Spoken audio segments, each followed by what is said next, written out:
Dr. Michael Shermer. Hey, that word doctor, I don't know if we can use that anymore now. I do have a PhD, not an EDD, but it's not an MD. And I don't want to be called kiddo in the Wall Street Journal.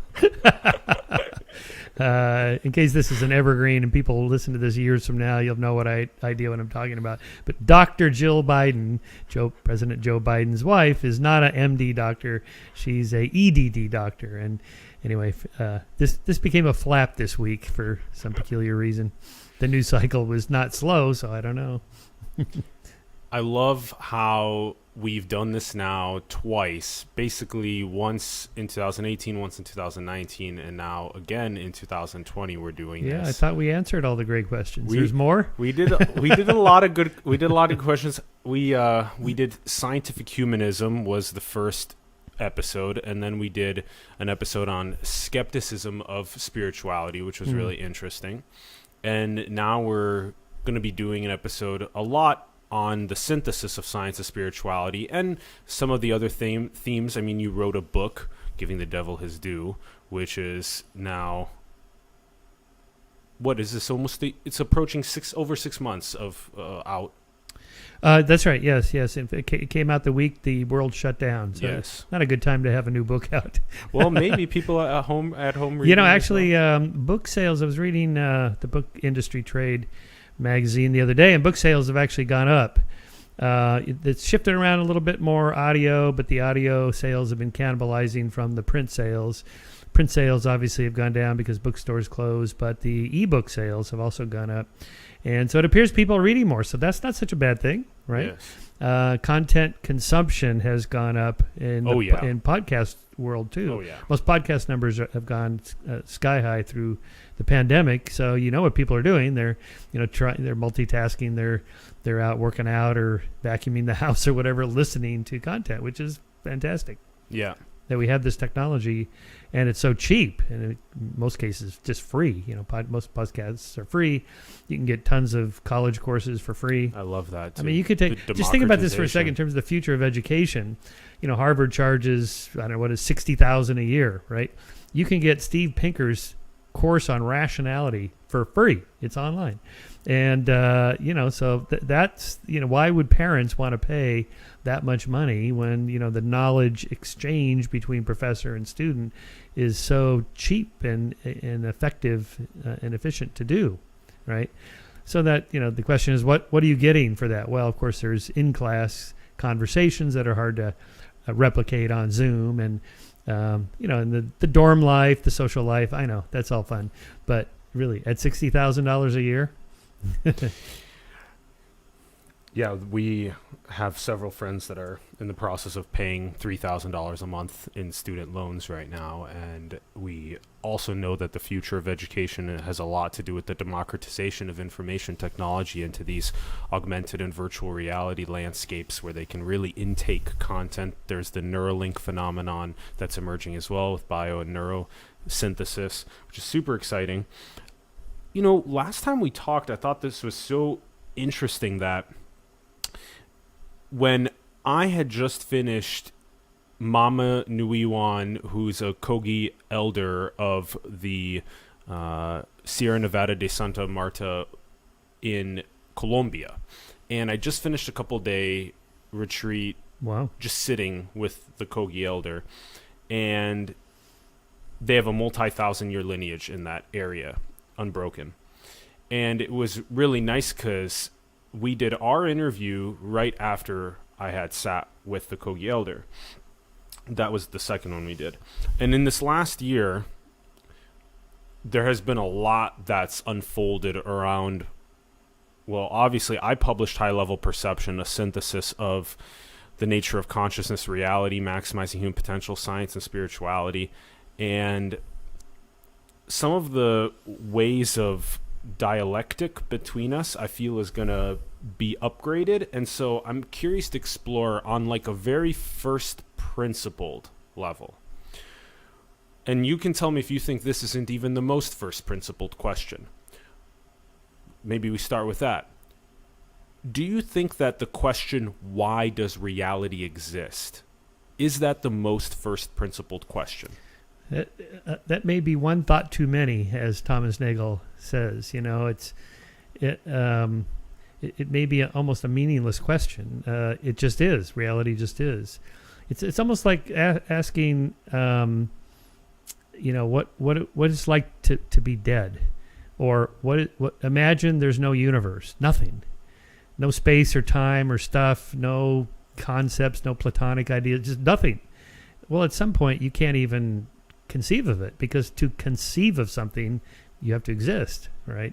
So I have a sense that that question bumps up against an epistemological wall. And I'm not a philosopher, but philosophers may have some term that's an error in category questions or something like this. I'm not sure what it would be called, but just the way you phrased it. Phrase it again. The question: Why does reality exist? Why does reality exist? Right. Simon Sinek has start with why, right? Yeah. And it's just an interesting question. If we start with our own individual personal why, what is my purpose? What is my North Star? Why am I doing what I'm doing? But then we also ask that same question about reality itself. One answer is why not? It's just, why is there something rather than nothing? Well, why not flip it around? Why would there be nothing instead of something? Maybe something is the natural state of things. It's just the way it is. And the nothing would be difficult to explain. So again, you just want to take us back to the beginning. Well, what if we mentioned off air Roger Penrose cyclical universes. What if there is no beginning? It's just an infinity of cycles that goes all the way back, and that information is gone, so we can never know it, let's say. So okay, so then what? Then we kind of hit a wall. Well, that's actually a massive paradigm change, because the existing structures of the last, we can say maybe several hundred years, have been a very physicalism oriented structure system that's been very driven by the linearity of time, and which is somewhat different, actually significantly different than what most of the ancient perennial spiritual mystic traditions talk about. But now when you have people like Sir Roger Penrose, who won the Nobel Prize in Physics in 2020, who step up and he has a conformal cyclic cosmology theory. And so now if we're literally talking about the world's most cutting edge scientists in physics are beginning to put us beyond in our hypotheses about what exists pre-Big Bang and beyond where we're going. Yeah. That's a really important conversation, because it changes our paradigm from being linear and finite to being eternal and infinite. Is that right? But the idea of the universe being eternal and infinite is not new. That's been around forever. That's always been a possibility. It's just that in science, there's got to be some way to get at it, to test it, to run an experiment, to decide if your idea that it's cyclical and nonlinear and my idea that it's finite and linear, which one is right. And if there's never even in principle any way we can answer it, then what are we talking about? We're just kind of navel gazing for fun, which is fun. But for me, I'm more of a pragmatist. What difference does it make in terms, if we can't answer it, what are we talking about? Why are we even talking about it? Is it have to do with how you personally find meaning and purpose in life? Do you need to know whether it's linear or cyclical, infinite or finite, or not? I don't personally. It doesn't matter to me in terms of what I do tomorrow, or the rest of my life, or whatever. It's interesting to know. Except, although part of my life is addressing theists' arguments about God's existence or not, and then they, of course, push this argument that there has to be a first cause, because if you go back in time, there cannot be no first cause, because there's cause and effects all the way up to right now. So what's the first cause, or who's the first cause, and so on. So I am interested in a way of like, well, how would you answer that question? And so, what we're talking about is maybe a way of kind of saying, well, your idea that God is the first cause, the prime mover, is not the only idea in the category. And then I would return to what I just said. And if there's no way we can test whether the Christian model or the secular cosmology model is the right one, then at some point we just throw our hands up and talk about something else. This, in many ways, appears to be where we're heading, which is the synthesis of science and spirituality and technology to run simulations and prove more and more what is the nature of our existence.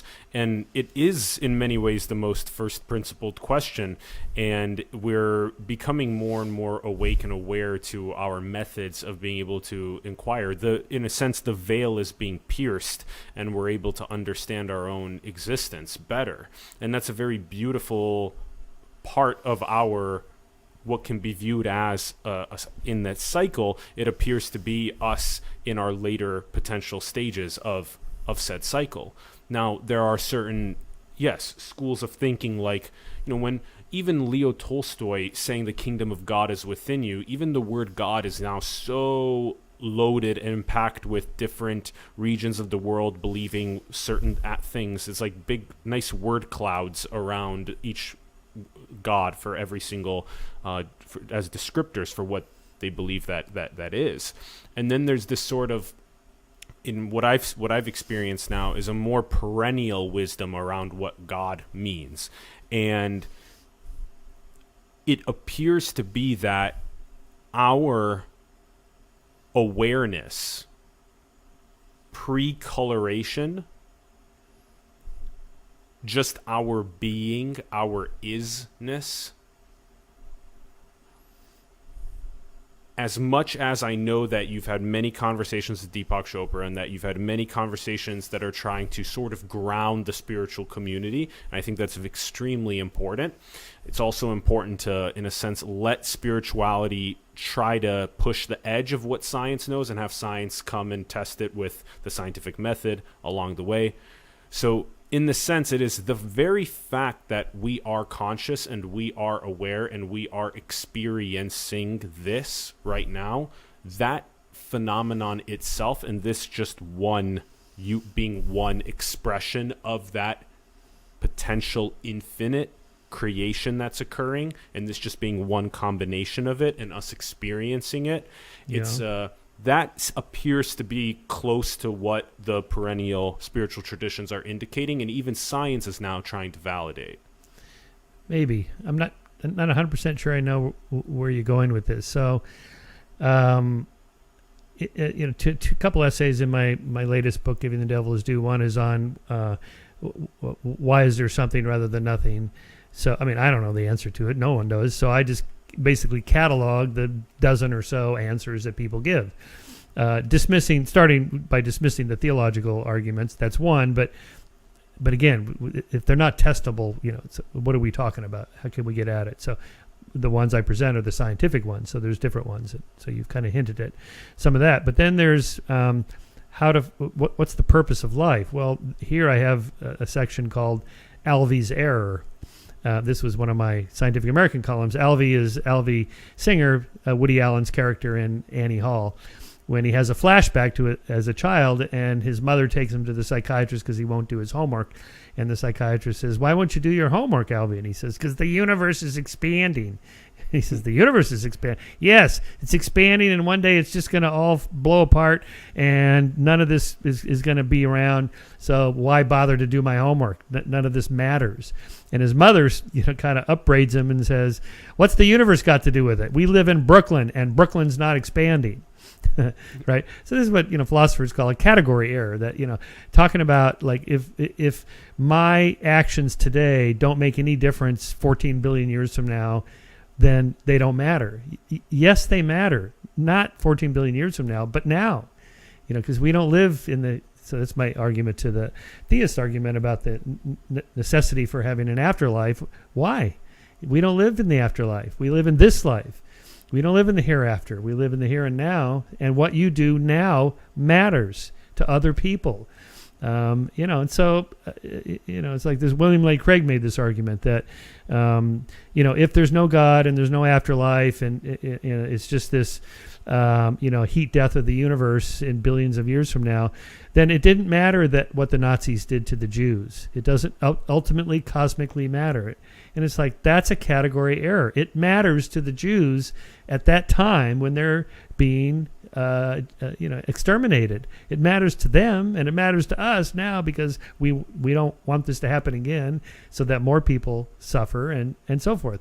So all of this is super interesting, but for me, spirituality has a more pragmatic element to it. That is, how does it affect my life now? What difference does it make? So if you tell me, well, being a spiritual person, whatever that may mean, meditating, giving thoughtful reflections on your relationships and your friendships and what you're doing with your life and those so on. Those are wonderful things. Those are all really good things, but they have measurable effects, right? They lower blood pressure, they reduce stress, they put the little things that irritate people into perspective, so you're not irritated by them. They help attenuate thought flooding. That meditation people always talk about. You just have this flood of thoughts of what your boss said and that coworker, and it pisses me off, and you rehearse it in your mind. This is what I should have said. You could do this for an hour. It won't make any difference at all, and it's probably elevated your stress hormones and broken your telomeres a little bit and shortened your life by a few minutes or whatever. So there I can see, okay, that has a good measurable effect, and this is why it's good to be a spiritual person. But I have a feeling you're after something deeper than that, like something cosmically significant or... Well, let's unpack some of this more. That was a good tennis ball hit back. So there's this phrase that I think is really important. It's simultaneity. Simultaneity is key.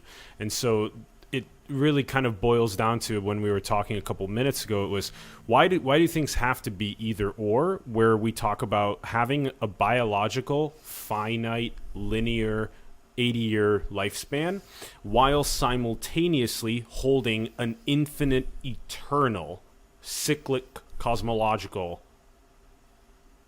simultaneously. Because when you begin holding those two things at the same time, you realize that, yeah, I do actually care a lot about my moment to moment in terms of identifying how can I be more peaceful? How can I be more happy? How can I be more blissful? How can I understand the nature of my existence and what gifts I'm bringing to the world? How can I actualize those gifts? How can I bring value to myself, my family, community, and the world at large? And then in a sense, we merge that self-actualized tendency with a self-realization tendency, which is talked about as something like realizing what God is, realizing what role consciousness plays in realities. And when we sort of merge those things together, it really locks in a strong moment-to-moment presence that is transcendent and present and just incredibly beautiful to vibe with on a person-to-person level. Yeah. I do agree that having a cosmic perspective on things, deep time, deep space, the Darwinian evolutionary model, the cosmological model, it's 14 billion years. It's not 6,000 years. It's not just us in a little solar system. We're just a pale blue dot, as Carl liked to say. One of 100 billion stars and probably a trillion planets in our galaxy alone, and 100 billion to a trillion galaxies, and on and on. It does put things into perspective and helps you realize that, the trivial small things in life don't really matter. It's the deeper, more important things that we do that matter more. All that matters. I mean, just if you think about the kind of history of science and the changing worldviews from the medieval worldview to the modern worldview, does make a difference on how we treat other people, how we treat the planet, limited resources, so forth. All that matters. Yes, it does.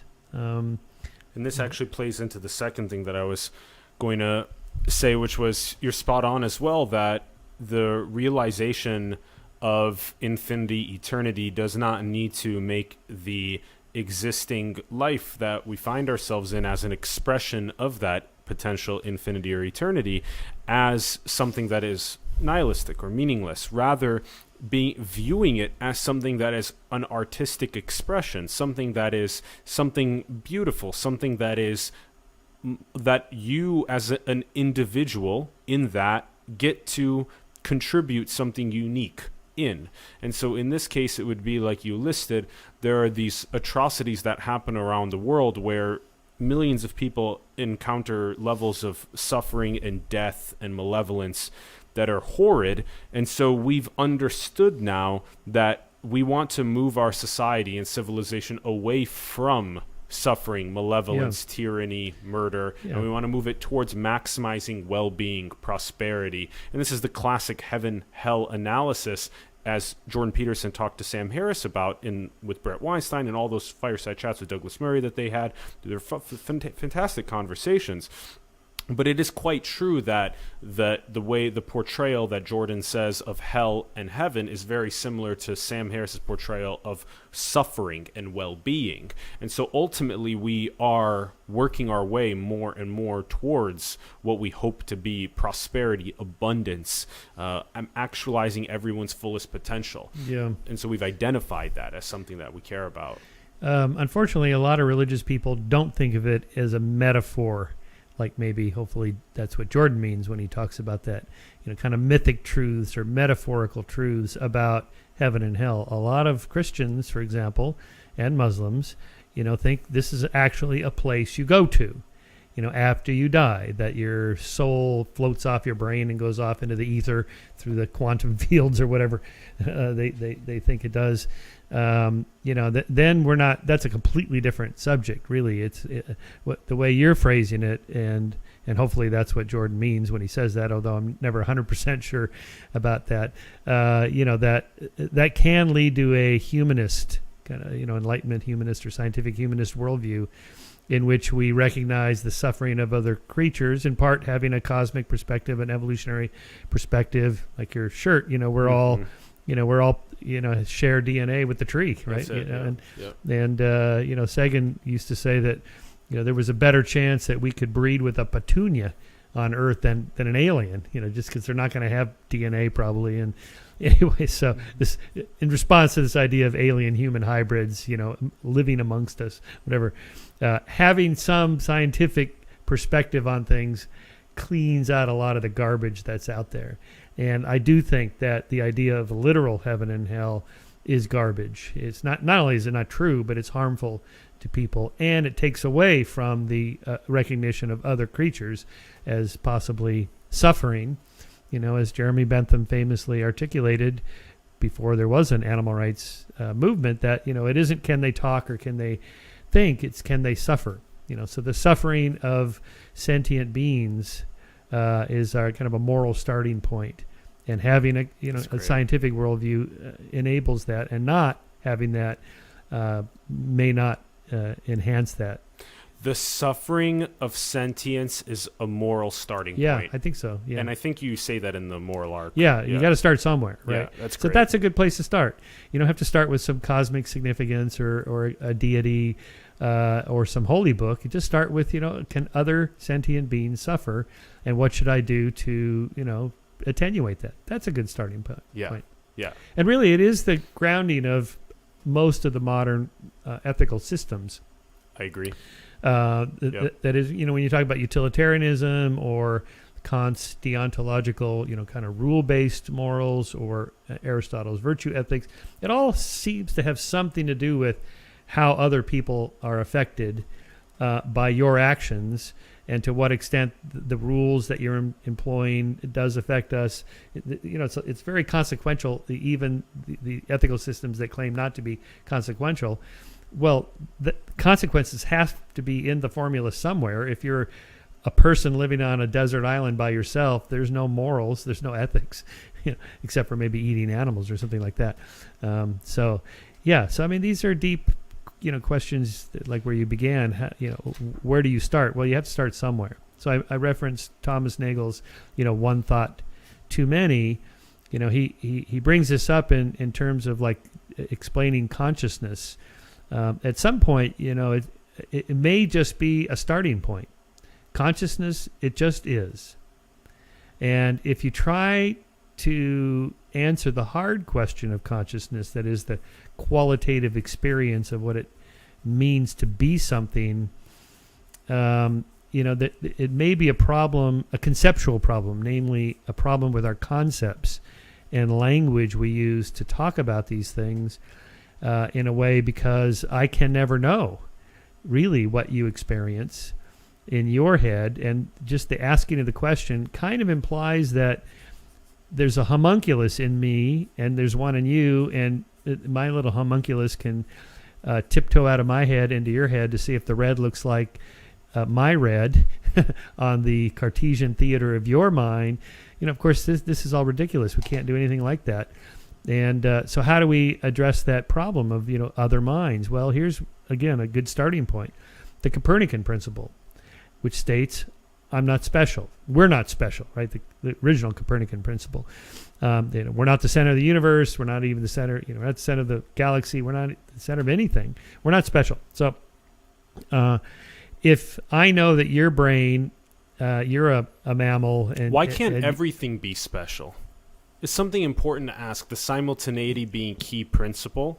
So, well, there are different levels. Okay, of course everybody is special. But what I mean is there nothing special about my brain?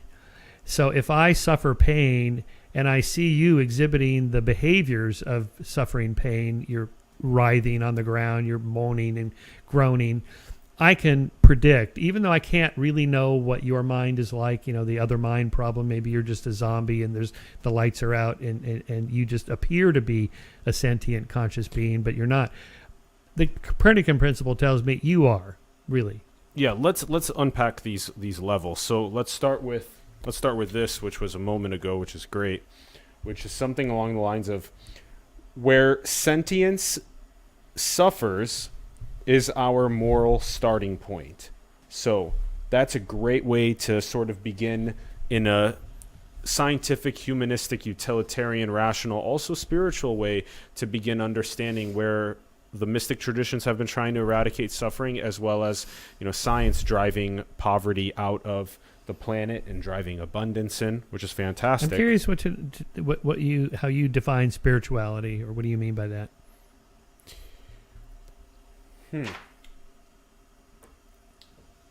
Well, it's a good question, and I thought that it would also be interesting to highlight to you this as we talk, and it's a good way to kind of segue us also into the answer of that question, which is this illustration that is in chapter 7 of High Level Perception. It's called the sorting algorithm, and it's actually highly inspired by Jordan Peterson, Sam Harris's Fireside Chats. And because in general, what this graphic is trying to represent is that it's the old saying that goes, don't drain the baby with the dirty bathwater. Mm-hmm. And so you want to uplift the baby, and in this case, the one on the left can be something like, let's say, spirituality. You want to drain the dirty bathwater of spirituality, which has a lot to do with dogmas and fundamentalism, and basically the things that Michael has been beating down throughout his, and many others really have been doing so, and Sam has, and it's been very, very important and for maximizing prosperity. But we keep the spiritual baby, which we'll address here in a moment, and then on the let's say on the right side of the graphic is something like science. And so with science, we have a lot of perverse incentives in the scientific academia. We saw this with the Skoll affair, and we also saw it again with the most recent what was James Lindsay's and Peter Boghossian's called again? You mean their hoax? What were their hoax papers? Yes, just generally hoax papers. Yeah, so grievance studies. Grievance studies. Hoax papers, there you go. Yeah. Okay, so then we had it show up twice, those perverse incentives. Plus, we have a lot of other bad incentives. Like, for example, I can just take you on another example with the draining the dirty bathwater of science. But when you look at like around 1945 or so, and you just begin sort of thinking about like, if scientists and engineers that had maybe a little bit more of an understanding of, like sentience is suffering, right? Would we make nuclear weapons? Would we drop them on Hiroshima and Nagasaki? And then similarly, I know there's a lot to unpack even just there, but I'll just Okay. finish the riff quickly. Okay. And All right. so there's the dirty bathwater in science, and then there's the beautiful scientific method, which is the baby in, pushing beyond the edge of what civilization knows, planting flags, making hypotheses, testing them with the scientific method. It's fantastic. And so in a sense, it's the merging of science and spirituality into one that is going to enable the most abundant prosperity that we've ever experienced in the 21st century, in my perspective. And that looks something like also this graphic, which this one is in chapter 6 called AI Coach, but this one specifically called the Biometrics of Awakening. And this is very scientifically literate, because basically the idea is that we constantly put civilization in a wealth hierarchy of the 8 billion people. And we say, okay, there's 2,200 billionaires, and then there's a billion or more people that are in international poverty of less than $2 a day, and there's some sort of spectrum in between. But we never put up like an enlightenment hierarchy next to that. And we wonder, well, what does it mean? What does non-duality mean? And this might answer some of your questions about what I think spirituality is. What does it mean to feel non-duality? What does it mean to feel one with everything? What does that mean?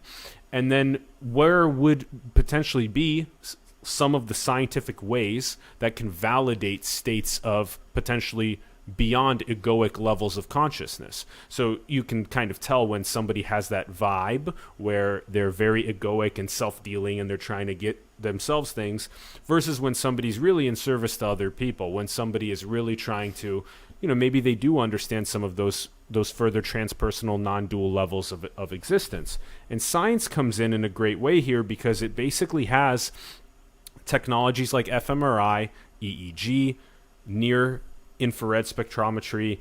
They have all of the studies with heart rate variability and heart math. They have all of the incredible studies that are going on with the gut microbiome. And you can sort of begin telling, like, when are people living in coherent brainwave frequencies? When are people have higher heart rate variability, so it's not this lower, more stressed, stationary heart rate? And so these are good ways to sort of begin, in a sense, getting us to a place of, okay, well, maybe science can actually help us quantify more enlightened states of being. Mm-hmm. How do you feel about this? Yeah, that's what Deepak has been trying to do with meditation and his interest in science. And I wrote about this in Heavens on Earth. I had a chapter talking about going to his center, the Chopra Center in Carlsbad, and what that was like. How it was wonderful. It was great. And, beachside resort, getting massages and meditating and doing yoga and eating great food and, green tea and working out every day. Yeah. I mean, if you don't feel better after that, there's something wrong with you really bad. There's nothing wrong with all that. But what he's after more than that is this difference between does it work for me versus does it really work? So if I say, well, meditation works for me, it makes me feel better. Okay, good. But what people like Deepak want to do is they want to say it actually really works. Well, what do we mean by work? Well, it makes people feel better, other people, not just me. Well, which other people? All people, 90% of people, and we're looking for some equation like, well, 75% of people who participated in this study who did 2 hours of meditation per day, and controlled for everything else. Forget the massages and the green tea and all that, because you got to take those out of the equation if you want to know what you're measuring, the dependent variable. In this case, maybe it's stress hormone levels and you draw blood, or it's your blood pressure levels and you put the cuff on and you measure that every hour. So, something like that to show, well, does it really work? Yeah. And that there you can essentially write the equivalent of a medical doctor's a prescription. I'm giving you this prescription of 1 hour meditation per day, 5 days a week, and so on and so forth. And then then we can add in the other variables. You should exercise 30 minutes a day. You should have these kind of diet, this kind of diet versus that kind of diet, and so on. You add it all up. Now, if that's what you mean by integrating science and spirituality. Yep. Yeah, that's a good paradigm. Yeah. And I think that, I mentioned Deepak Another one of these. because I happen to know him, but Love it. there's other people doing this Yep. as well. There's a There's pretty a lot of labs there's a doing pretty this. It's good great. body of scientific literature studying. IONS is doing it. HeartMath is doing it.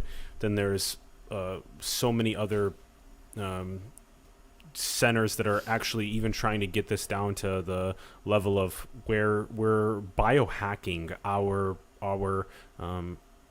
states of awareness and consciousness to the degree of which a lot of the technologies that we're talking about are completely outside of the mainstream medical industrial complex, because in many ways pharma and insurance have many perverse incentives with the system that, in a sense, what you're describing at Deepak's center is basically like that should be a paradigm. That can be a paradigm that's not just, here, take this SSRI and it'll help you. Take Prozac because it's something you have to take daily. But now and we just talked about this on the program as well, but now if you take psilocybin, and this is the work of MAPS, Multidisciplinary Association for Psychedelic Studies, if you take entheogens, what ends up happening is within just one dose, there's less anxiety, less depression, no fear of death.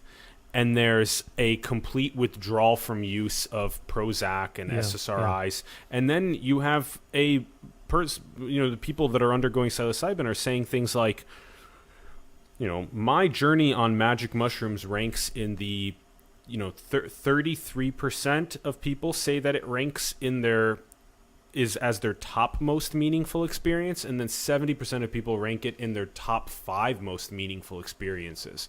And so, to me, because I've undergone this, I've undergone that. Yeah, and I guess I should try that. I haven't done anything like this. I'd kind of like to do that.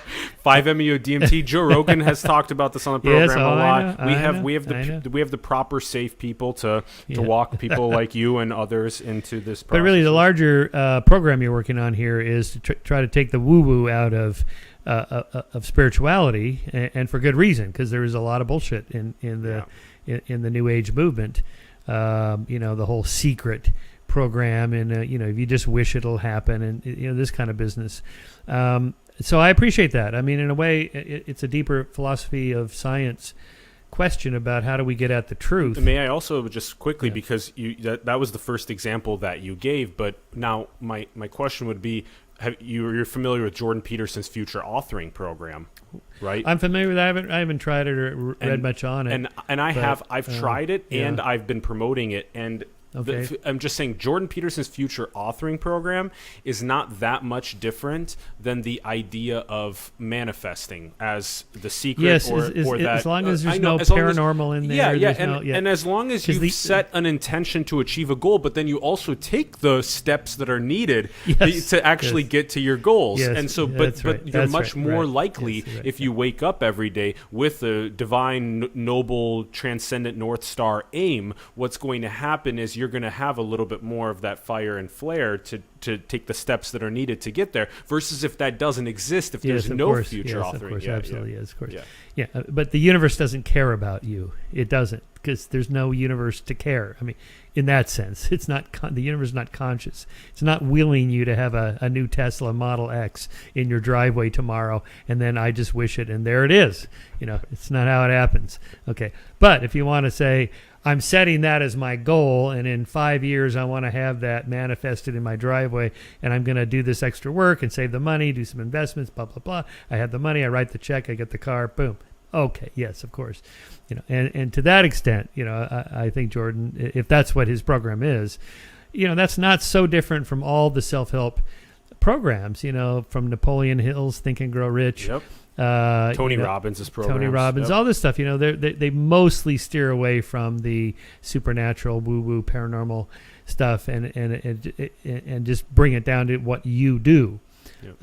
And yes, of course that works, but within limitations. I can't just say, well, I want to be an NBA basketball player. I'm 5'7" and I'm 66 years old.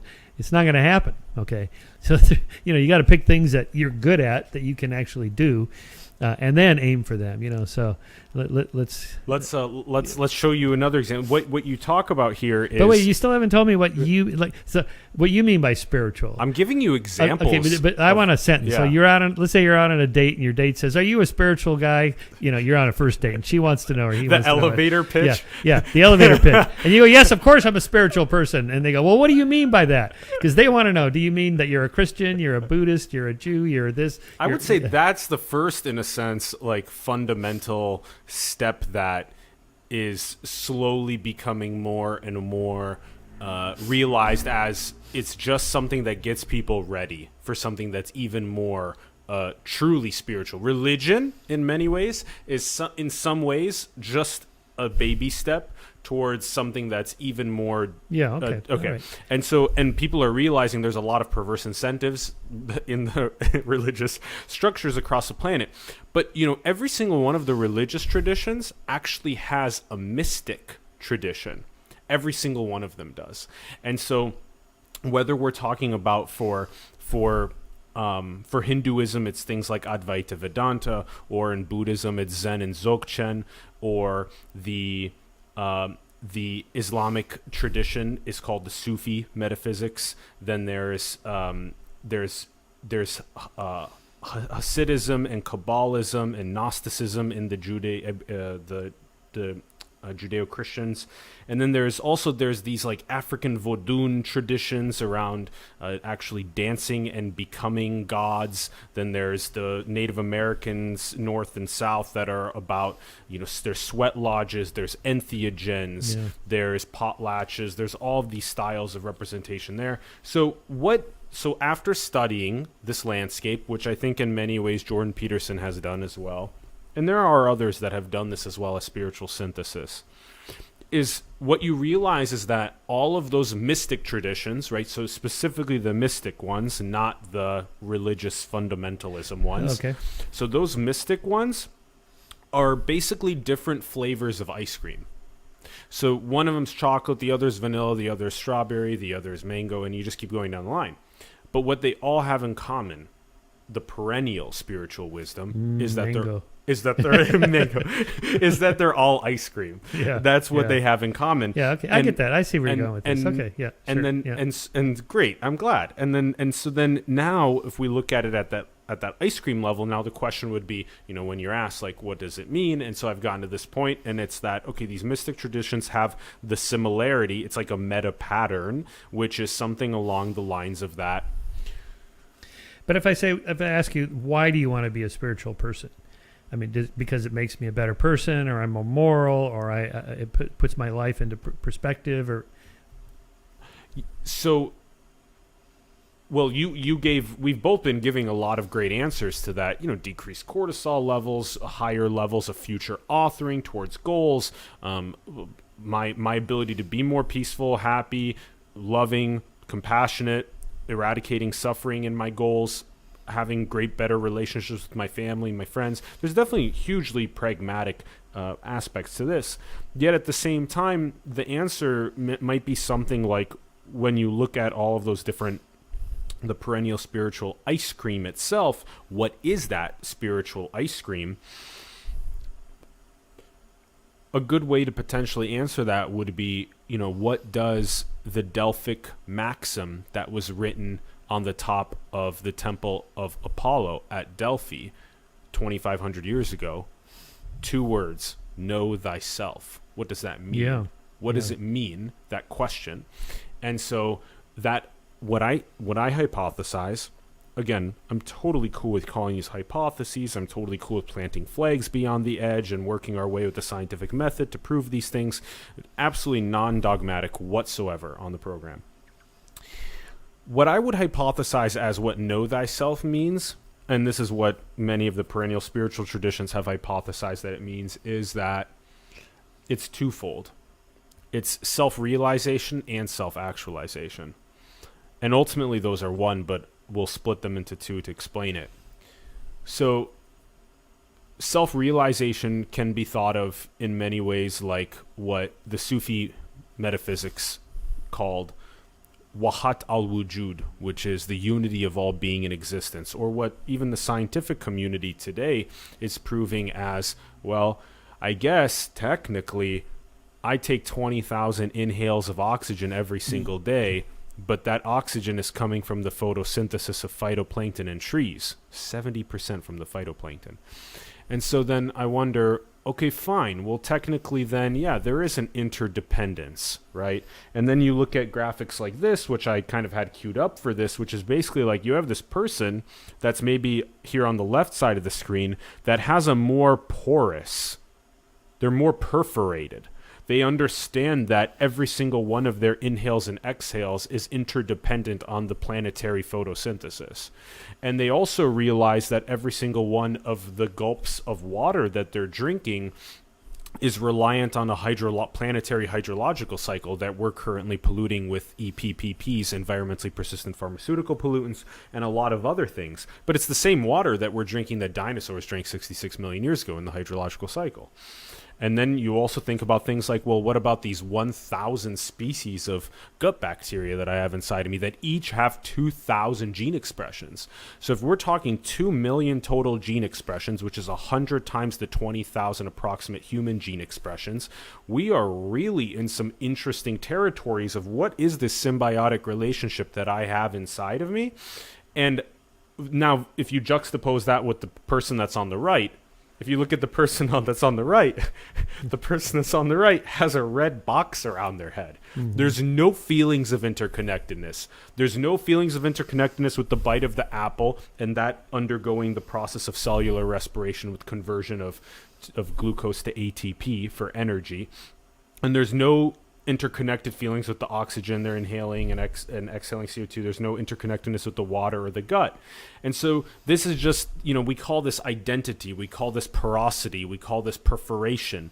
So in a way, it's your level of self-realization has a lot to do with your realization of the unity of all being in existence, but also it has to do with your understandings of what we were talking about at the beginning regarding this awareness or this consciousness and its relation to infinite creation and infinite eternal exploration that it's undergoing cyclically as we hypothesize. And so that would be self-realization, and then the self-actualization side is what we were talking about regarding future authoring or Tony Robbins' strategies or any of these other ideas around what's my self-help, what strategies do I need to take in order to achieve a divine North Star that brings value to the world that I get financially rewarded for.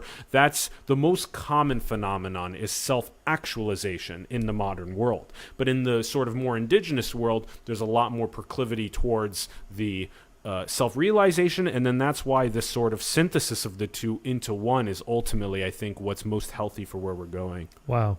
I think your date would be asking for the check about now. Waiter. That's my elevator pitch. That's a long elevator ride. Yeah.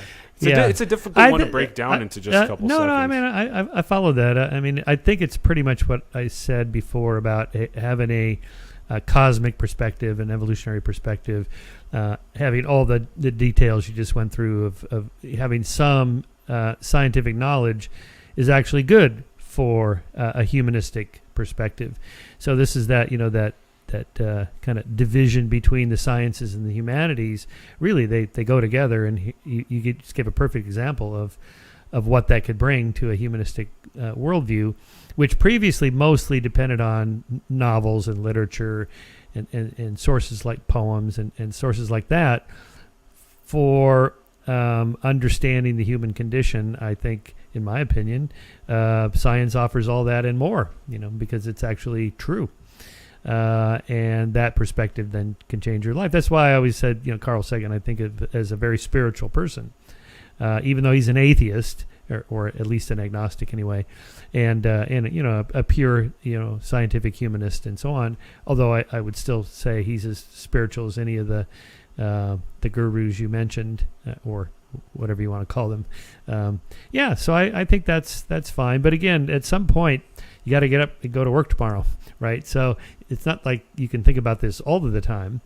I remember after reading Eckhart Tolle's book, The Power of Now. It's a pretty good book. I actually, sort of puts things into perspective. The past has already happened. You can't do anything about it. So why dwell on it and obsess about it and worry about it? The future hasn't happened yet. We just live in the now. So, that's kind of an important reminder. And it's like, yep, okay, that's good. But, I got to pay my mortgage tomorrow, next month. So I got to go to work tomorrow. Sort of pulls you back into the real world. I see this as a little bit like what religion is for a lot of people, which is, it's something you do on Sundays or whatever. It's kind of a reminder of what's important, which is good.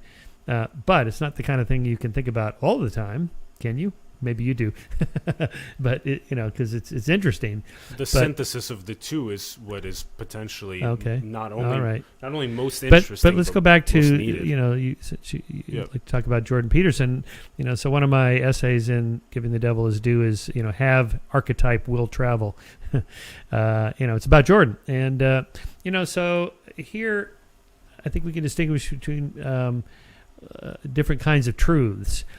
So if I say, did the resurrection actually happen?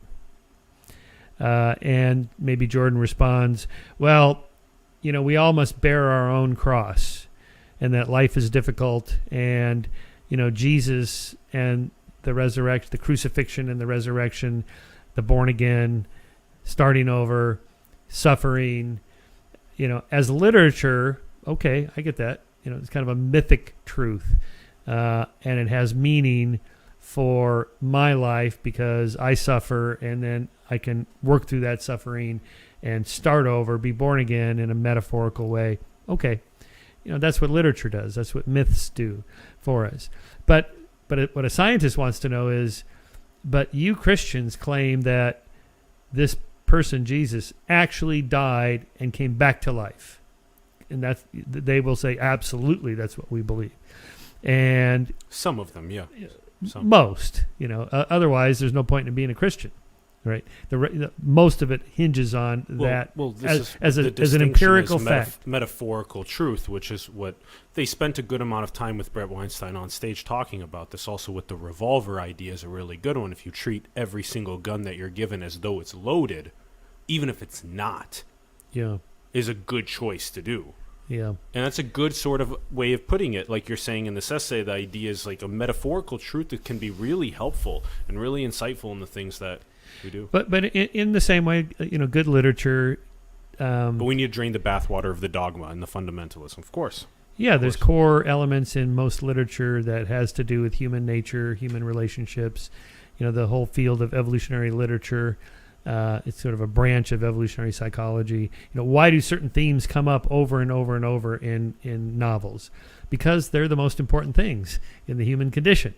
Power and hierarchy and deception and love and jealousy and, the whole thing. It comes up over and over because that's what's important to us. So there I would say, of course, the Jane Austen novels are not true, but they're true metaphorically because they tap into certain truths about who we are and what we do and what matters, that kind of thing.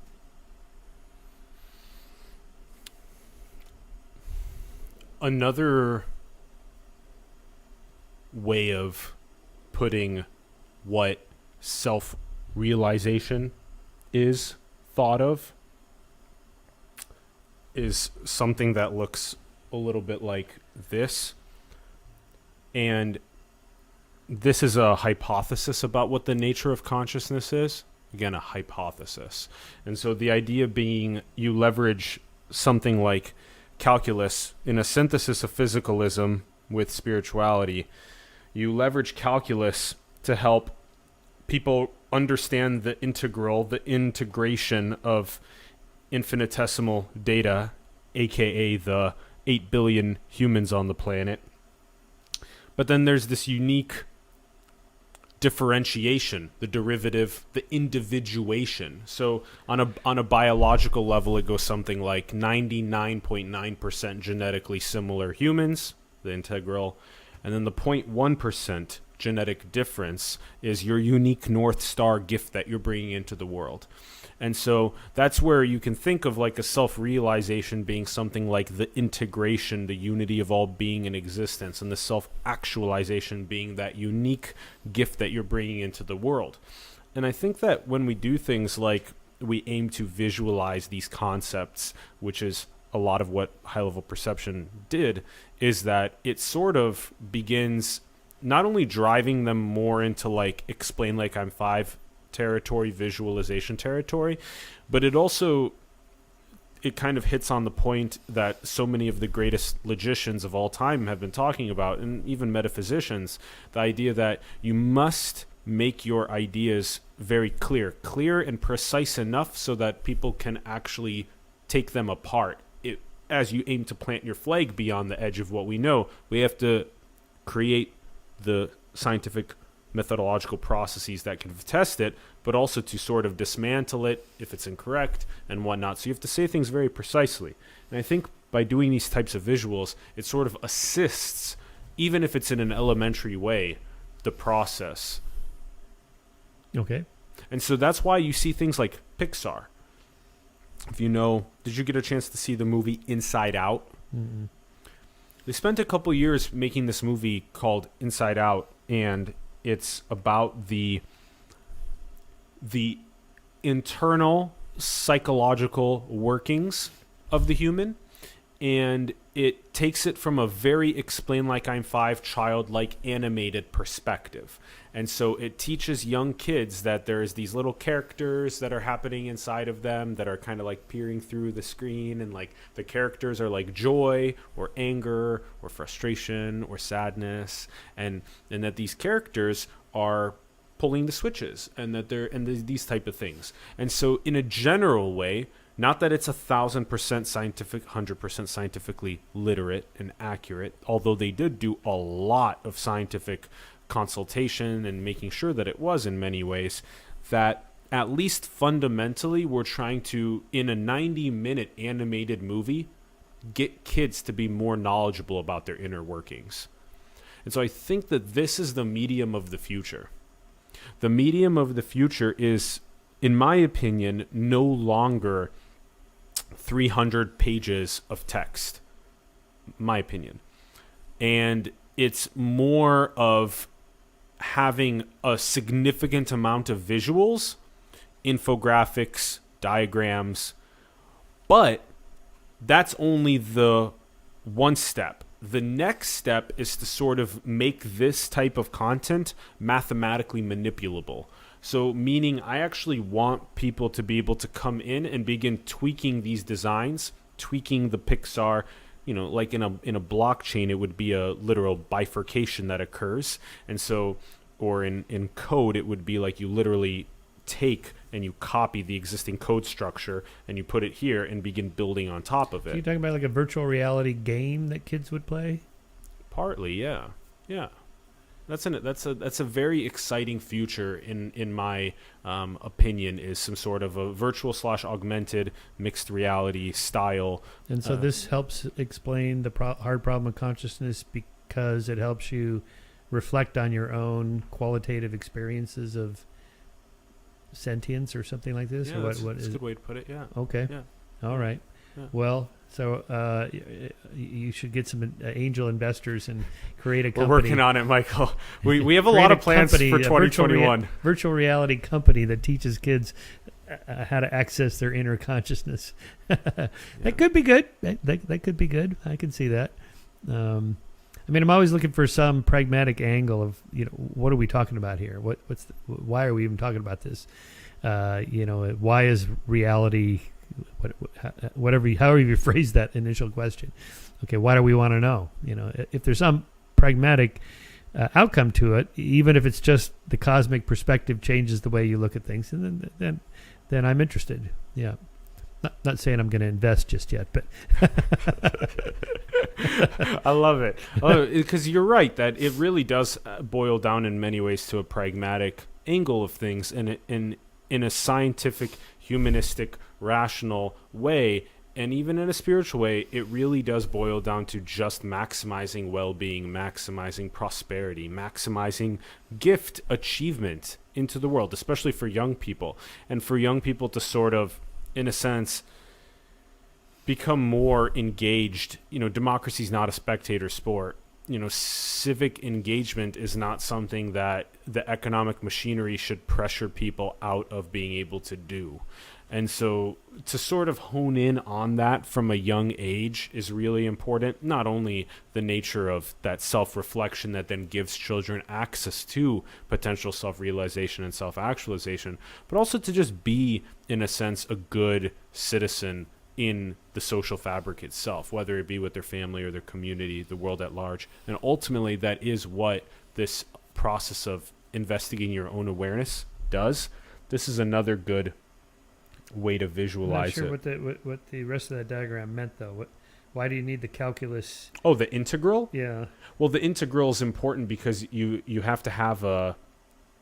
oh, there it is. And the consciousness is floating off the globe into multiple neurons. Yeah. So we can, let's pull it back what up is again. That? What are we looking at here? So the reason why the integral is present is because it's not only a summation of the infinitesimal data that is the human phenomenological experiences that are happening, all 8 billion of them, but it's also the 10 million species on the planet as well. So it's a summation of that. And so that whatever that qualia representation is summated in there as well. And so that was just a little bit more complicated to add to it, but I wrote about it in the is this sort of like a cosmic consciousness that the internet's going to bring, like a Teilhard de Chardin's zoosphere? Noosphere. Noosphere. Which is sort of the first incarnation of that idea. Okay. So I'll be asking you about the Godhead, the Omega point, at some point as well in a little bit. But yeah, the reason why the brain is present is because it's a good analogy in this scenario, because we approximate 86 billion neurons, approximately equivalent amount of glial cells. There's a firing and wiring, a synchronization process. Two neurons communicating can be analogous in many ways to two humans communicating across a synapse. It's very interesting. And so, in a sense, it's like a planetary phenomenological experience that everything is undergoing, and then this is only one representation of it we hypothesize on a micro, like on a scale invariant level. This is the phenomenological integral that's happening on planet Earth. But then what we hypothesize is not only in just these cosmos, in this universe, but beyond that as well, which we're still hypothesizing and working out, but we think it is. Yeah, I'm not sure this is a hypothesis, because a hypothesis is something pretty specific. A lot of your ideas explain everything, and an idea that explains everything tends to explain nothing. It's got to be. Is there some way to get at it? What exactly are you trying to explain, and what is the explanation, so we can test it and see if it's right or not? Yeah, the answer to that question would be the nature of reality. So metaphysics, what the nature of reality is. And then obviously consciousness plays a fundamental role in that. And then... Well, maybe. But not everybody thinks but that. So does physicalism. And Yeah. so this is what's occurring right now is that spirituality says consciousness is fundamental, and physicalism says materialism is fundamental. And now you have a massive dissonance that's occurring when really a synthesis should be occurring. And so that's what I'm working on. So the nature of reality, the synthesis of science and spirituality, and being, in many ways, this is, I would say, what we've been looking at is it's a big part of what we've been talking, of what the project is. But I think ultimately this part, which is the very first part of the book, is on levels of perception, and it's trying to get people to see that the same way that you look at a tree, where a low level of perception is just some random tree icon. The medium level perception is you see a little bit more detail. And then that higher resolution perception on the right, you actually see the roots and you see the fruits and you see the interconnection of the human. And then when you sort of go and you draw the same style of analogy here with the human, you go low level perception is just seeing a human. It's a really desacralizing perspective, dangerous one. Yeah. And then the medium level perception is you see a little bit more detail. But then that high level perception on the right is where you see the whole suite of nuance that's actually fused into who they are, again at a root and fruit level. And then you'll see kind of where I'm getting at here, which is, Douglas Hofstadter thinks that analogy is a core of cognition, which is very fascinating. And so in this case, we're just analogizing the high-level tree to the high-level human, and we realize that, like a tree isn't going to be able to produce fruits if it has nutrient deprivation. And it's the same thing with a human. A human needs their basic needs to be met, which is why it's plastered all over the UN Sustainable Development Goals. And that way, the human can actually achieve its unique gifts into the world. And so this analogy, I would say, is a top reason as well. So along with metaphysics, understanding the nature of our reality, synthesizing science and spirituality, and meeting basic needs, providing the analogies that give people the basic needs to maximize those across the planet. Those are, I'd say, the three things. And then the other part of that question was, if it's a framework for a lot of things, it's really difficult to, in a sense, be able to prove it, make hypotheses, and actually, validate these things. Well, actually, this one doesn't really need, a lot of what I've been saying is already scientifically literate. Like, it's already scientifically, empirically validated. Like, we don't need to, it's obvious that when a child is deprived of oxygen or water or food or shelter, they're going to have a traumatic life, right? Okay, cool. So we're on the same page there. And then that same graphic that I was showing you earlier, where there's a cyclical interchange that happens between the human and the photosynthesis of the planet from phytoplankton and trees, that's also scientifically literate and validated and proven. I'm already using many of the flags that exist. A bit like James Lovelock's Gaia hypothesis, the Earth is alive. Okay, it's a metaphor. We think in metaphors.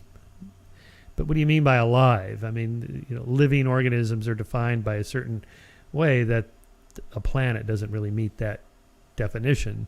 So again, there's a lot of big words here, big sweeping generalizations, massive metaphors. Okay, now what? Now, you say, well, James Lovelock's Gaia idea that the Earth kind of fueled the environmental movement, because if you think of all of this integrated, it makes you care more about destroying the rainforest and so on. Okay, yeah, that's that kind of metaphorical truth that does have practical applications to how we interact with each other in the environment, say. But is it literally true? Is the Earth literally alive? No, I would say not. And just to be very, very clear here, James Lovelock has a specific way of putting these concepts into something that's digestible for people and understandable for them. This is different. And I think it's really important to identify that although there are some similarities across the different people that you've been mentioning, that this is also very different in its own unique ways, and that I'm not coming at it from that angle so much as I am coming at it from an angle of phenomenology or qualia. So there's an actual, we could say, a way to specifically catalog phenomenology that occurs and then be able to summate that phenomenology on a planetary level as a whole of conscious experience that's occurring as on a planetary level. So that would be what I would say in contrast to that. And there's another sort of way that I wanted to illustrate to use something that could be insightful. By the way, what are we looking at here? This is just highlevelperception.com. It's the book that I synthesized. So I wrote this. I synthesized and wrote this in 2020 from January until October. So this is your COVID project. So this is an ebook. It's just or it's a web page. Yeah. So I'm actually. I published it about a month ago, and then I just added a couple. Like added about.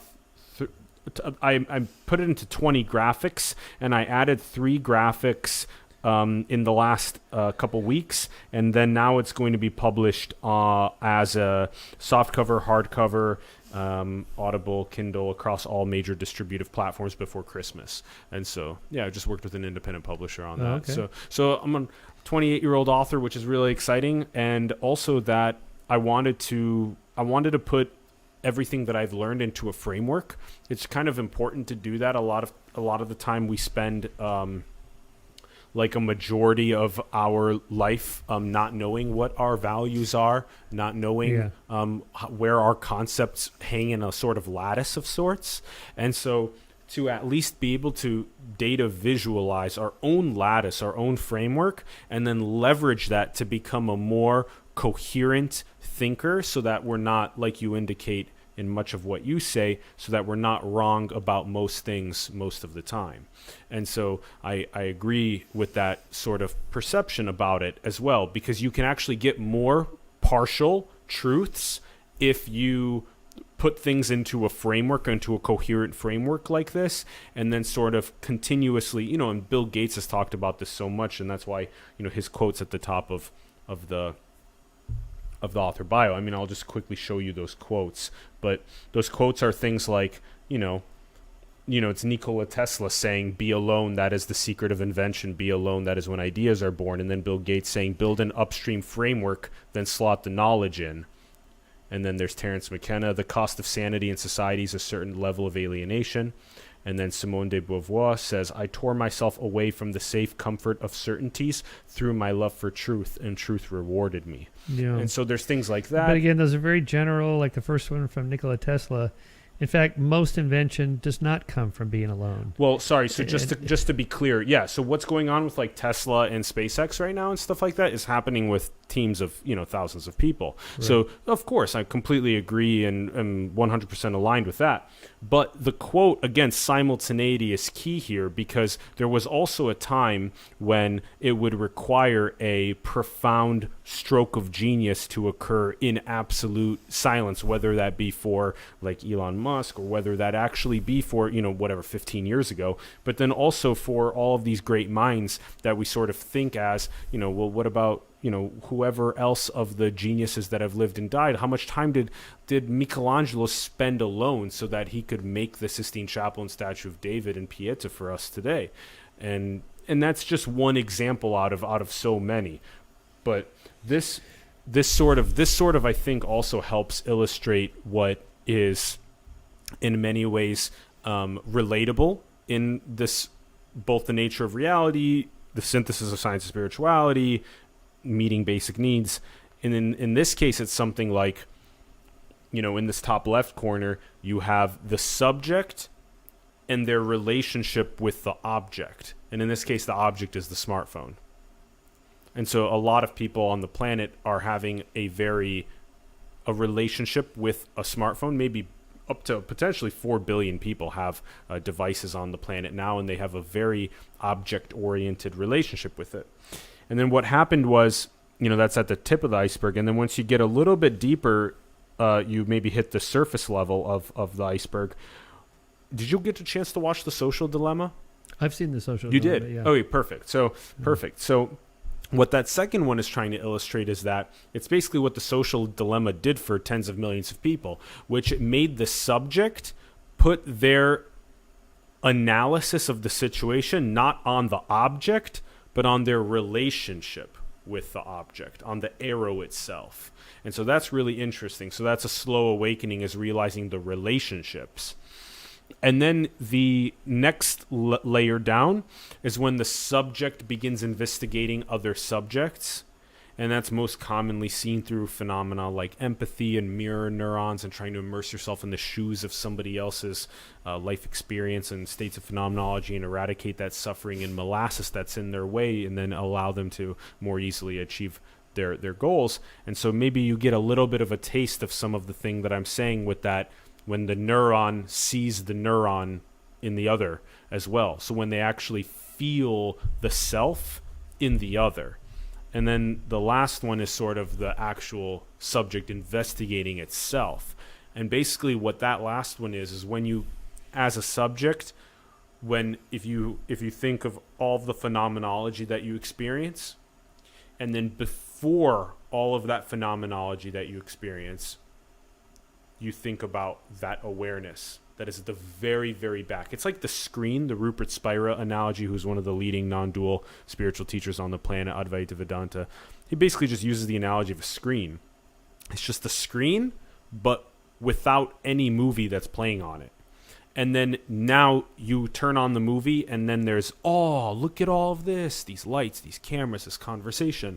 But then if I take the movie off for a moment, I'm just that awareness. I'm just that beingness. And it is a very difficult thing to learn how to separate, but that's what we hypothesize as the nature of being, the nature of what we believe God is. That's why, again, Leo Tolstoy, the kingdom of God is within you. It's not some sort of a person that's bearded in the sky. It's which is a hilarious misinterpretation of it's actually what many of the religion traditions says, but not the mystic ones. But the mystic traditions talk about the kingdom of God within you being that awareness, and that's why Rumi, also from the Sufi metaphysics, said that you go around from room to room looking for the diamond necklace that is already around your neck. And the Sufis also said that everywhere you look, you see God. And that's another sort of way of talking about the unity of all being in existence. So this in many ways is very different than some of the dirty water that you kind of beat a lot, which is great and important because it's like the old codes that we want to archive and move past. But the water pressure builds up in the submarine, which is this is why a lot of people don't want to investigate their own awareness. A lot of people don't want to undergo the process of the subject investigating itself. But some of the greatest fruits come from that process. Okay. So maybe an interesting way of asking you a question about that would be something like, do you identify periods of time of investigating your own awareness? Have you had spiritual experiences like that? No, I don't do that really. I mean, when I'm out hiking, walking, cycling by myself, there's a lot of reflective time. But I don't spend a lot of time thinking about these kinds of issues, I guess, because it doesn't really go anywhere. I mean, it's just sort of so broad and amorphous that how does this not go anywhere, right? If you have the social dilemma that introduces tens of millions of people to the subject's relationship with the object, I don't understand how that doesn't go anywhere. I'm not even sure what you mean by that, what that means. Well, with what occurred, it was sort of, the subject had been so engrossed in the object of the cell phone, of the smartphone, and all of the different social apps on it, and the asymmetrical data relationship and the perverse I incentives. watched the film. I wasn't impressed. I think there's the alleged power of social media is greatly exaggerated. These are not nuclear weapons. I mean, there was a lot of self-flagellation by this Tristan Harris character and a few of the others, as if the invention of the like button was like the invention of nuclear weapons, like he's the equivalent of J. Robert Oppenheimer with sin on his hands. He's known blood, this sort of thing. I think this treats humans as like automata, just agents bouncing around in a pinball game, just helplessly under the control of these masterful people out there, these programmers. And I'm really not worried about any of this stuff. I think it's greatly exaggerated. I don't think we need to break up the tech companies. I don't think they're determining the outcome of elections based on the algorithm that sends you 1% more positive articles about Hillary versus Trump or whatever.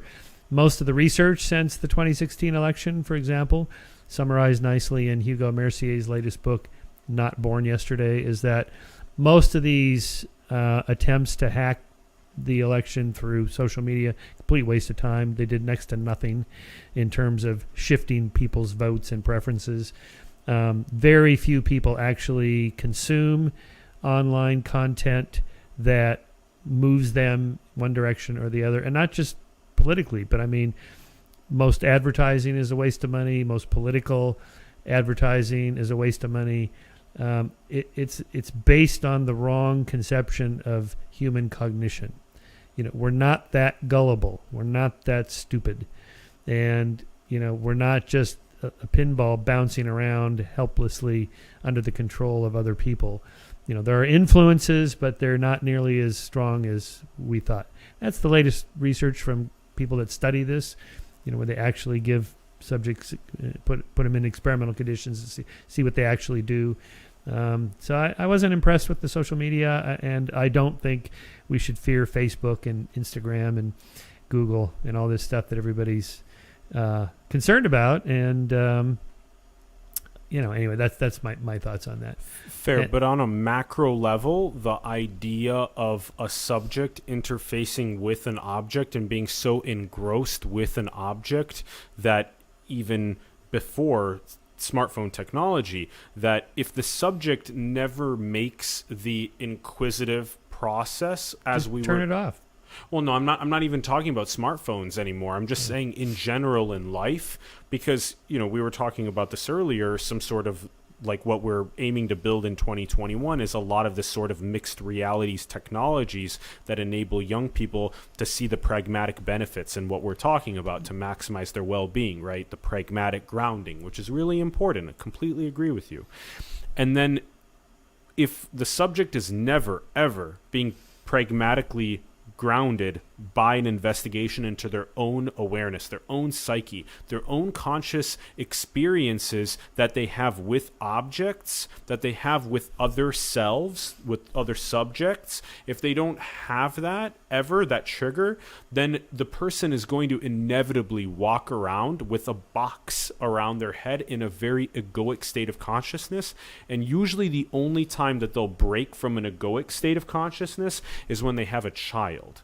Because when you have a child, at least for one moment, at least, that you feel like you're in service to someone else, that you've deprioritized your ego in service of someone else. Now, that may last a year, 18 years, it may last a little bit of time. It lasts forever. Sometimes it lasts forever. Well, Yeah. Sometimes it does, yeah.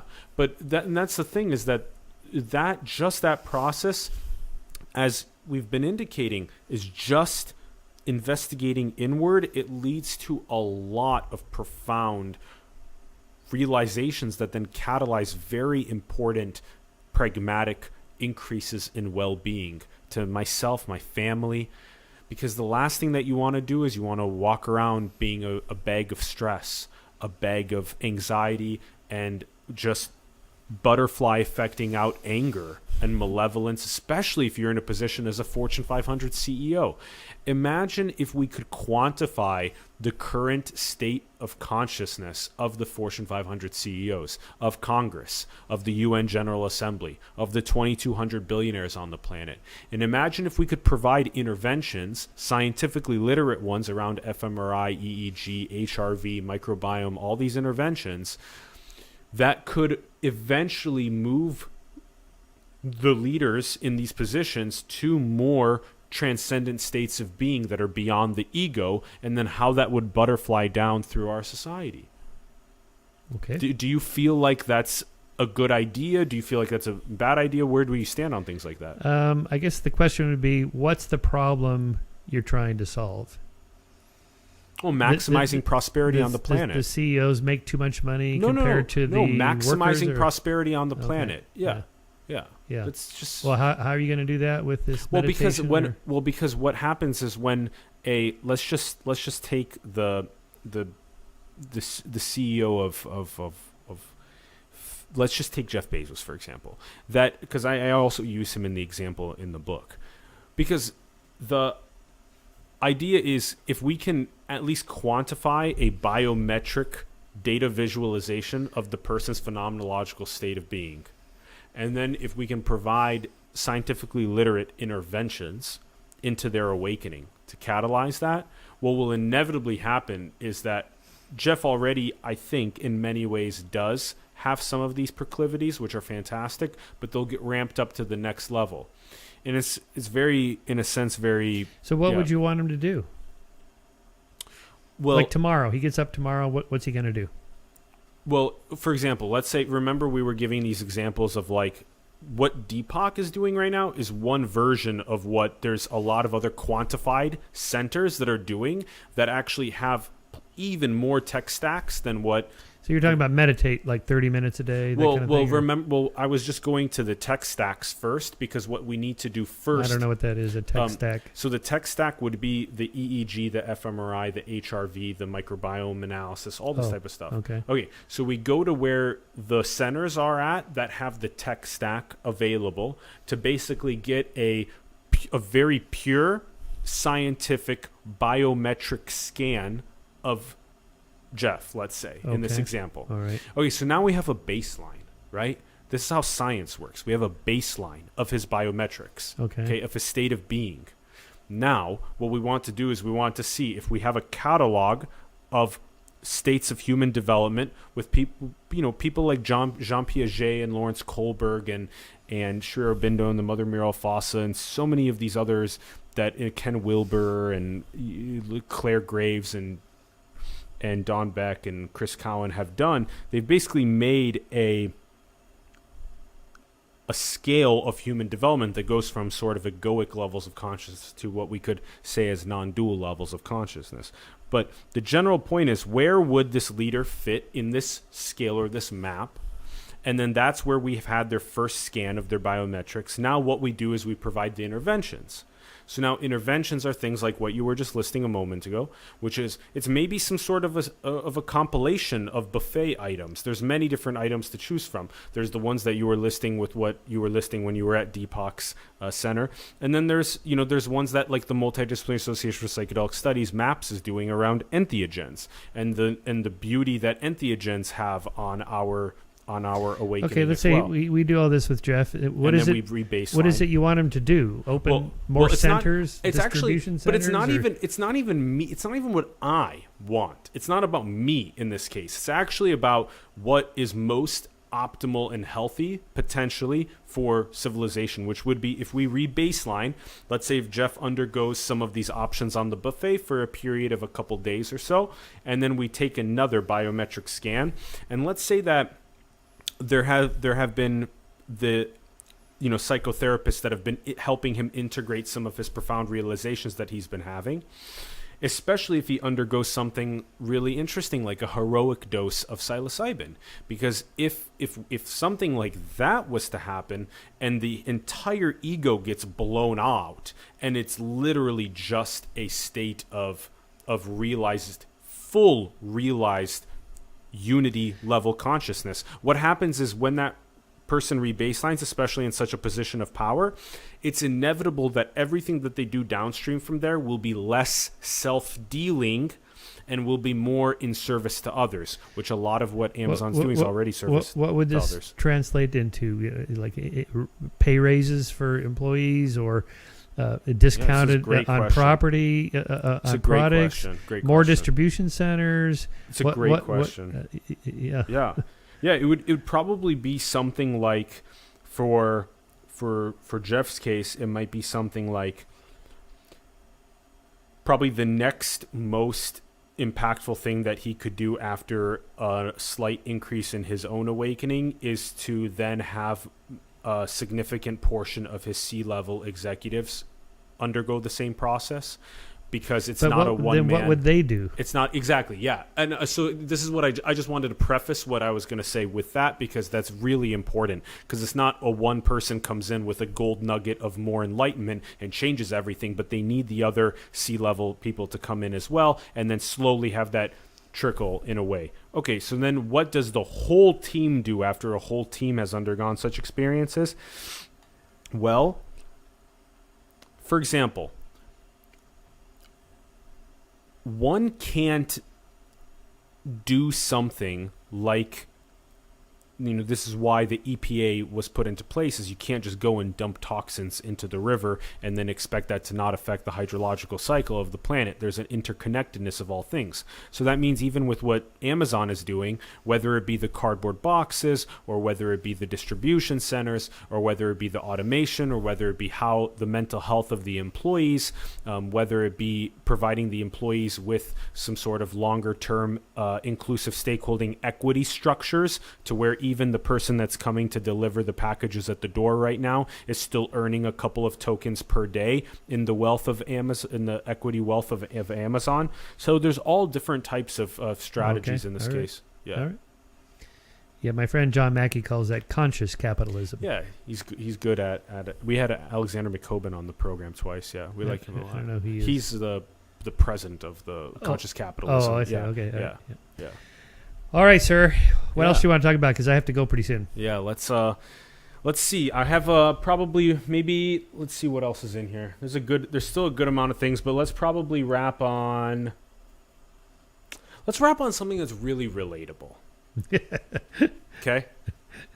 I mean, a lot of what we were doing, not metaphysical. Hey, but a lot of that was leading to meeting basic needs and a synthesis of science and spirituality. So let's play around with something for a moment, okay? All right. So here we have a time. Okay. So the time is 6:46. Oh my God! I gotta go. Okay. All right. Already, okay. my stress hormones are going. Okay, 6:46. Okay, 6:46. So now my question would be: have you felt the experience? Right, we were talking about simultaneity. Have you felt the experience of time, both being, of course, present in our biological finity in 80 years or so of life? But also, have you also felt the realization that this idea of 646 Monday, December 14th is completely symbolically created by us to represent this? Yeah. You felt that too? Yeah. Okay, good. So then you felt illusory time as well. Well, I'm not sure what you're after here. Well, I just want to say that experiences like this, where somebody may have felt like the illusoriness of time, is also profoundly important, because now think about how pragmatic that is, because when you feel and realize that, you also realize more and more how I'm not just limited to a finite eternal finite existence, but I am also beyond that. And if I can realize something like that, I can be better in my relationships with my family, my friends, and beyond that. So there's like a grounded pragmatism. Are you stoned? No. But you know, as because I've had conversations with friends like this, and they're stoned. As Sadhguru says, is I'm high on life. It's really. I'm just joking with you. Yeah. Okay. But it's important to have experience like that. Okay. But the Godhead. This would be probably my last thought. Okay. So the. One of the questions is, what is the telos? What's the attractor? In mathematics, it's called a strange attractor. Yeah. What is our complex system of a civilization evolving towards? And could it be something like a metaverse? In this case, it would be like a synthesis of artificial general intelligence, bio and neurotech with things like the Neuralink, things like the indistinguishable virtual realities that we may immerse ourselves into. And so if you put all of those things together and call it a metaverse, are we evolving towards something like that? Or what is this attractor? Yeah. Well, I think the deeper part of this, is there a telos to the universe? I don't think so. I don't think we're going in any particular direction inevitably, like unfolding laws of nature or stages of history, that kind of thing.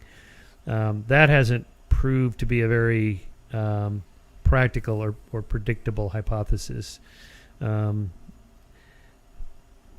I mean, that's such a broad kind of generalization, but I would say that's the case. I mean, like, just take moral progress. So I wrote a book about this with very specific things. This is what happened. This person did this, and then this group did that, and then we passed this laws, and then we got to here. Now, what's behind it, of course, is this idea of reducing suffering and equal treatment under the law and so forth, which is based on this premise that I'm not special.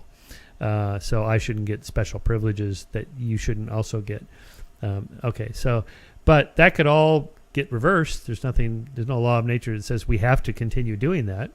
I think it's unlikely we'll go back to something like slavery or no votes for women or anything like that. Very unlikely, but not impossible. There's nothing. So this is not a law of nature that we have to go in this direction. In terms of Godhead, telos, that very, very specific things that are done, are dependent on us actively doing them. So, I mean, much of your language makes it sound like there's this sort of cosmic force or, I don't know, kind of a direction to things, and you use like, well, this, maybe there'll be something like a global internet. Metaverse, yeah. Yeah, metaverse. Well, making predictions about the future, anything more than like 5 years out, nobody knows. The best super forecasters, the people that do this for a living, they're no better than the monkey throwing the dartboard, flipping a coin, rolling the dice. It's just randomness, and the reason for that is because the historical systems are so contingent. The further out you go, you don't know what the contingencies are. They're going to push it down here, push it down there. I mean, as late as the really late 70s, early 80s, no one predicted the internet. I mean, it was people, the noosphere, maybe that was the closest thing, or a few things like that. But, no one predicted, apps would do this, and, the smartphones and the Facebook, and this was all completely new. And so to ask, well, where are we going to be in 1,000 years from now? I don't know. You don't either. Nobody knows. No one can know. And the implications of that is that we're not moving toward anything. It could go the way that you described, but probably not. It'll probably be something completely different. If we didn't know, here we are in 2020. If we didn't know 30 years ago, make it 40 years ago, this is where we'd be. How can you even ask, well, what's this all going to lead to in a century from now, 1,000 years from now? I mean, I don't know. It's fun to think about. It's what science fiction is all about. It's fun. Thought experiments are important to see what we could conceive of, but let's not think of them as predictions. Let's just think of them as kind of thought experiments for fun to see what they may, what fruit they may give us. That's possible. So I mean, at the end of the moral arc, I kind of speculated, maybe the nation state will come to an end. Why do we need nation states? Borders are pretty porous already economically, although that's kind of gone the other direction for the last few years with economic nationalism. But, maybe something like the city-state would return as the center of power. The mayor would be the equivalent of the president or prime minister now. And that massive power structures like corporations and government agencies would get smaller and smaller, and that power would be more diffusely spread out, so no one can get too much power. I would think that would be a good thing. But again, it's not inevitable that would happen. And in fact, we've seen, since I wrote that book in 2015, we've seen the rise of more of autocracies and strongmen dictators and things like that. So again, I don't know, and nobody does. Silly question. What is your favorite food? Whatever I'm eating at the moment is usually it. I'm pretty much an omnivore. I mean, I study diets and try to avoid too much red meat and things like that. Yeah, but it's pretty much whatever's in front of me. I'm on a seafood diet. If I see it, I eat it. Oh, that's a funny one.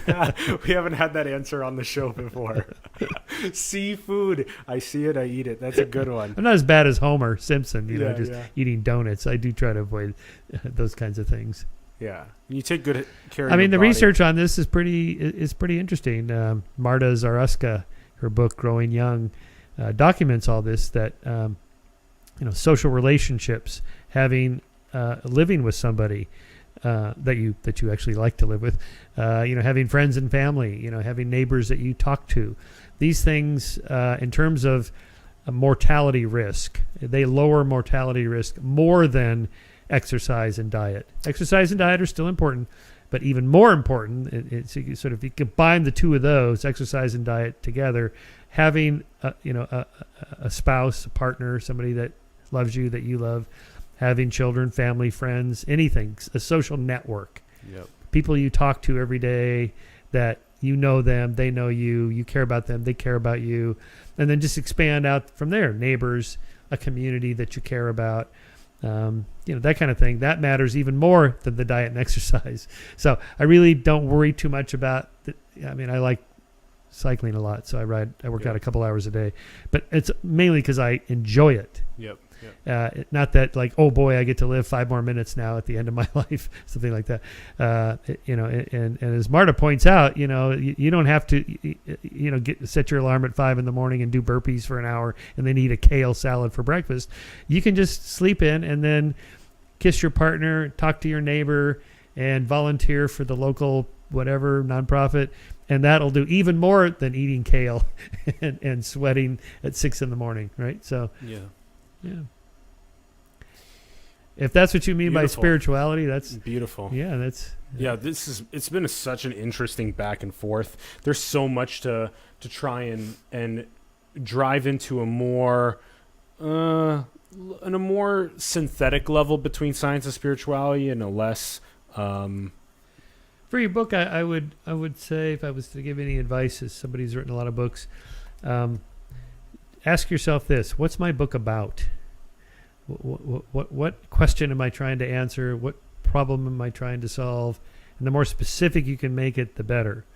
Just think of the elevator pitch. The salesman at the publisher says, "Well, I got to pitch this to the bookstores so that they'll order it. What's it about?" And if it's like it's about everything. 1, uncovering the nature of reality. 2, synthesizing science and spirituality. And 3, meeting basic needs. Yeah, that's a lot. That's a lot. That's pretty big. And it's really interesting that it's only 23 graphics, and it's maybe like only a couple words, a couple paragraphs for each one of those graphics. So it's really short, and people have finished it in 30 minutes.